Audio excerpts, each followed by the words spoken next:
왜? 잠깐만 왜? 왜 못하게 생겼니? 그냥 이성애가 뭔가요? 남자가 그러니까 서로 다른 성이 좋아하는 게 이성애잖아요. 동성애는 같은 동성이 좋아하는 게 동성애죠. 예. 그러니까 자꾸 그건데 우리가 이제 뭐 누군가 이렇게 일반 살 때 너 누구 만나는 사람 있어? 누구 뭐 남자친구 있어? 여자친구 있어? 이렇게 얘기하지. 너 이성애? 뭐 너 동성애? 이렇게 안 하잖아요. 그러니까 일단 너무 기본적으로 그 뭐 성적 지향이나 이런 거에 대해서 너무 모른다. 너무 모르고 저는 이제 그 부모님 은퇴하고 이랬을 때가 이미 벌써 30대 중반 후반이었어요. 그리고 이제 제가 얘기했듯이 고신이잖아요. 너무 뇌지화가 된 게 많고, 그리고 이제 로뎀에 와서 신앙의 해방감이 저에게 너무 큰 기쁨이었어요. 제가 수십 년간 똑같은 찬양하고 똑같은 말씀 들었지만 로뎀에서 찬양하고 예배하면 그냥 그 말씀이 새롭고 맨날 은혜의 도가니 막 자다가 벌떡 일어나서 기도하고 막 그런 거에 너무 이제 도취되어 있다 보니까 이제 남자들이 눈에 들어온다기보다는 그냥 이 같은 우리들과 예배하고 하는 게 너무 갈증이었거든요. 그러니까 아버지가 목사고 이런 교회에 있다 보니까 이 주는 해방감이 너무 컸어요. 너무 크고, 그 연애를 왜 못했냐. 그리고 하다 보니까 40대가 지나고 이러니까, 나이가 먹다 보니까, 그리고 이제 제가, 커뮤니티가 교회밖에 없어요. 그러니까 교회 안에서 누굴 만나는 것도 어렵고, 그러다 보니까, 그리고 이제 우리는 이제 앱이나 이런 걸 통해서 이렇게 사람들을 만나잖아요. 근데 이런 것들은 제 가치관과 안 맞더라고요. 네, 그래서 이제 여태까지 못하게 된 거, 안 한 건가? 못한 거. 하여튼 예, 그렇게 된 거죠. 그러니까 하기 싫어서가 아니라 일단 너무 신앙으로 그러니까 내가 이제 해방감이 있지만 그래도 너무 내줘야 되는 게 너무 오래 깊었다. 그리고 이미 또 나이가 너무 많다 보니까 찾는 사람들이 별로 없더라. 그리고 이제 소수자니까 사실 이제 겉으로 봤을 때 이 사람이 동성애인지 이성애인지 모르잖아요. 그래서 우리들은 앱이나 이런 커뮤니티를 만나는데 제가 속한 커뮤니티는 교회밖에 없고 그런 앱을 통해서 만나는 것들은 제 가치관과는 신앙인으로서 안 맞아요. 그러니까 예, 그게 이제 연애로 이어지지 않고 그런 거죠. 차별을 하고 있는데요.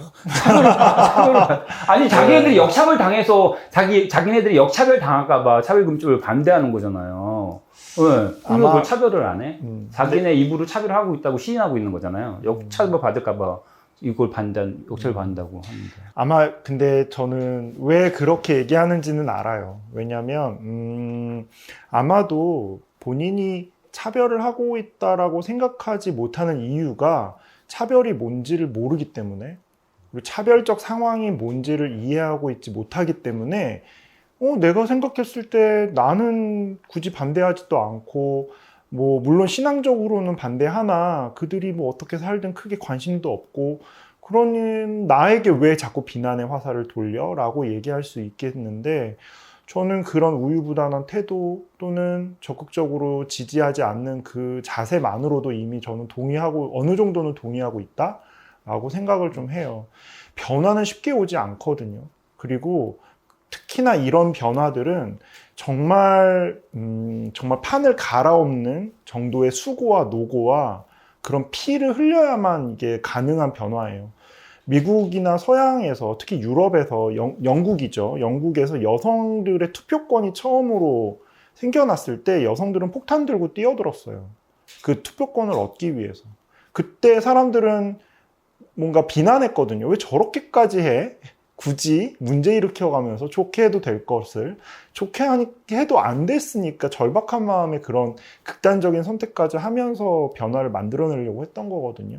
사실 우리들은 그만큼 절박해요. 근데 외부에서 지켜보는 사람들 입장에선 절박하지 않은 거죠. 그러니까 우리들의 행동들이나 목소리나 주장이 이해가 되지 않고 그래서 나는 굳이 거기에 그렇게 뭔가 관여하고 있지 않은데 왜 나를 비난해? 라고 얘기하게 되는 것 같아요. 자살을 선택하는 사람들의 심정이 어떤지는 저는 당사자가 아닌 사람들은 절대 이해할 수 없다고 생각해요. 이거는 단순히 성소수자만의 문제가 아니라 사실 지금 현재 20대 여성들의 자살률이 굉장히 높거든요. 그렇다면 그런 선택을 하는 그 당사자들의 마음이 어떤 것일까? 저는 절대 그 당사자가 아니고서는 쉽게 말할 수 없고 이해하기 힘들다고 생각이 들어요. 그래서 같은 성소수자들임에도 불구하고 극단적 선택을 하는 성소수자분들의 마음이 어떻다고 저는 솔직히 쉽게 대변하기는 어려워요. 근데 사회 구조적으로 봤을 때, 궁지에 내몰리는 그 폭력성은 사실 이루 말할 수 없거든요. 저희가 살면서 미래를 긍정적으로 가늠하고 어떻게 뭐 계획하고 누리고 가꾸고 할 수 있는 어떤 삶의 조건이 아닌 경우가 너무 많아요. 아까도 잠깐 얘기했지만 저희 둘이 파트너고 함께 더불어 살아간 지 지금 거의 10년이 넘어가는데도 저희는 아파트 청약 못 넣고요. 네, 모든 뭐 신혼부부 또는 부부들이 얻는 어떤 혜택 갖지 못해요. 심지어 저희는 미래를 계획하는 것도 암담하는 경우가 되게 많아요. 가족들 문제부터 시작해서 저희들의 뭐 재산을 어떻게 공유할 거면 한 명이 갑자기 세상을 떠났을 때 그 다른 한 명은 남은 삶을 어떻게 가꿀 거면 이런 어떤 뭐 계획을 저희는 1도 세울 수가 없어요. 그러니까 이건 정말 단적인 예고 각자의 삶 속에서 성소수자라는 이유 때문에 갖게 되는 그 절박함, 또 이 사회가 그들을 오히려 방치하는 것을 넘어서서 혐오의 언어로 폭력을 가해하면서 그 마음을, 심정을, 감정을 정말 바닥까지 떨어뜨려 놓는 이런 삶의 조건은 구조적으로 너무 심각한 상태라고 생각해요. 저는 그런 의미에서 사실 스스로 죽음을 선택하신 분들의 경우가 다 똑같다고 말할 수는 없는데, 성소수자들의 어떤 경우에만 놓고 봤을 때 이거는 정말 사회 구조적인 문제고, 이거는 한 개인이 풀어나갈 수 있는 또는 어떤 한 단체가 풀어나갈 수 있는 문제가 아니라 사회적 차원에서 개입해야 되는 문제다라고 저는 생각해요. 덧붙여서 말씀을 저는 하고 싶은 게 그 삶의 의지마저 가질 수 없는 그 사람의 한계 에너지가 바닥이어서 선택하신, 자기가 온전히 할 수 있는 선택은 그거밖에 없었기 때문이라고 생각이 들더라고요.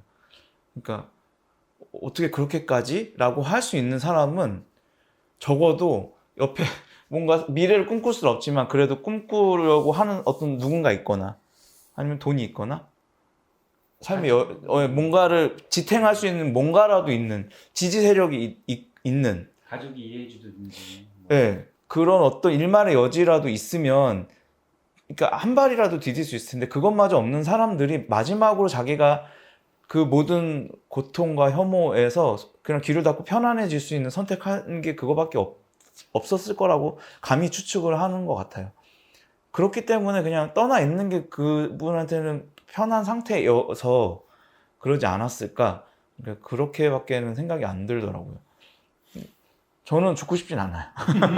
저는 두고 가고 싶지도 않고, 제가 먼저 가고 싶지도 않고, 저희 키우는 고양이들을 먼저 보내고 싶지도 않고, 그런 어떤 일말의 여지들, 장치들 자기가 스스로 만들 수도 있고, 아니면 어떻게든 그런 또 죽음이 두렵기 때문에라도 살고 싶은 마음이 있겠지만, 그렇게까지 그 모든 걸 포기하고서 그냥 편한 상태의 어떤 무의 상태로 가고 싶다는 것은 그만큼 의지할 곳이 없고 꿈꿀 수 없고 그냥 어둠 속에 혼자 있는 느낌이었기 때문에 라고 밖에는 설명이 안 되는 것 같아요. 현실이 더 지옥이니까. 네. 작년 초였나요? 김기용님 떠나신 게 작년. 작년 변희수 하사님이랑 비슷한 시기에 돌아가셨죠. 작년에 떠나신 그 제주도에서 활동가로 그리고 교사였고 활동가로 활동하셨던 트랜스젠더 분이시니 이제 스스로 삶을 마감하셨는데, 그분의 얘기를 들었던 것 중에 굉장히 저도 마음 아팠던 게 집에 들어가는 그 골목 입구에 그 분을 지목하는 혐오의 언어가 계속 적혀 있었대요. 그래서 이분이 그거를 지워도 계속 누군가 써놓고 갔대요. 일상에서 그런 언어 폭력을 그냥 계속 당하고 사는 그 삶이 과연 어떤 것일까? 그리고 그 고통이 과연 어떤 것일까? 저는 쉽게 절대 말할 수 없다고 생각해요. 말해서도 안 되고. 사실 그런 어떤 절박한 삶 속에서 결국 스스로 생을 떠나기로 결정하신 그분의 그 결정을 주변 분들은 너무 마음 아파했고, 너무 힘들어했고, 너무 원망했지만, 그렇다고 해서 그 선택을 존중할 수 없다라고 또 말할 수는 없는 거죠. 왜냐하면 그 삶이 얼마나 고통스러운 삶인지 또 알고 있으니까. 그래서 사실 성소수자 커뮤니티 내에서 세상을 떠나시는 분들의 상황들을 계속 접할 때마다 마음이 좀 복잡하고 어렵기는 해요.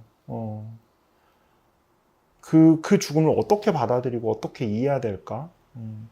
그리고 굉장히 분노하고 되게 화가 나는데, 그것을 어떻게 표현해야 될까? 좀 되게 어려운 문제이기는 해요. 근데 아까 제가 말씀드렸던 것처럼 이거는 굉장히 심각한 사회적 상황, 현상, 그리고 사회적 문제라고 저는 생각하고, 20대 여성들의 자살률이 높은 이유, 저희가 그 여성분들 개개인의 몫으로 돌리지 않잖아요.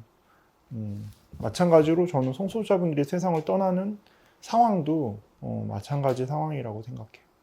이건 되게 절박하게 이 사회가 고민해야 되는 문제라고 생각해요.